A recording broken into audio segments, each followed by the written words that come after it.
Hello, welcome. We are talking about disjoint sets in this video and doing a few more examples.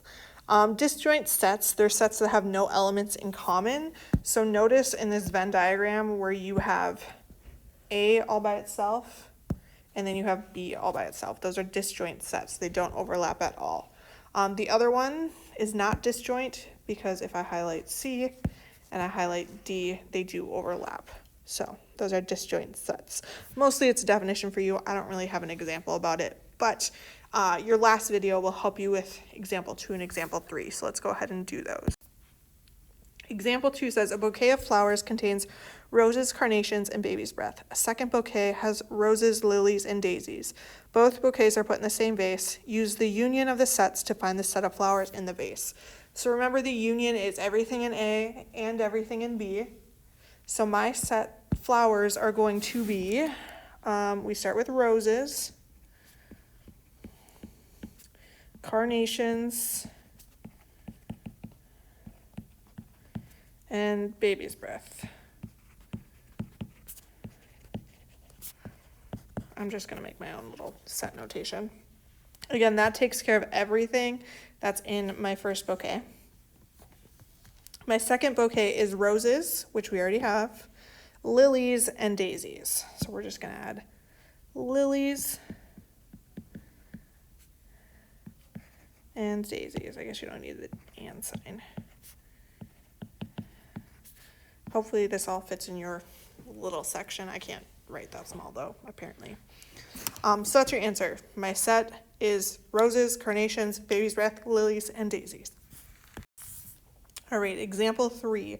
We have set X, which is 2, 4, 6, 8, set Y, which is 0, 2, 5, 7, and 8, and Z, which is N such that N is odd. So essentially Z is just any odd number. So the first thing we want to do is the intersection of X and Y. So we're looking for the things that are in X and in Y. Well, I noticed that in X we have 2, in Y we have 2. And then 4 isn't a part of Y, 6 isn't a part of Y, but 8 is in both of them as well. So the intersection of my two sets is 2 and 8.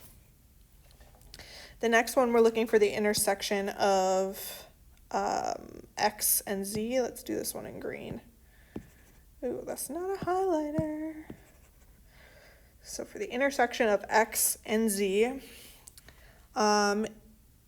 remember, Z is just any odd number. So we're looking for anything that is odd in set X.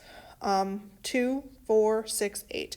Those are all even. So we actually don't have any intersections. So this is an empty set. So you could actually leave your little things blank, or we use this to represent our empty set. Maybe since you're typing, you can type in, there's no elements. Sorry, I was struggling to spell elements. There's nothing in that, it's empty. My last one, we have Z intersecting Y. Again, we're looking for what parts of Y are odd numbers. So let's use blue for that one. So again, Z is all of your odd numbers. And in Y, we have 0, 2, 5, and 7. So my answer is going to be 5 and 7. All right, that is all I have for you for this video. As always, thank you for watching, and if you have any questions, don't hesitate to reach out to your teacher.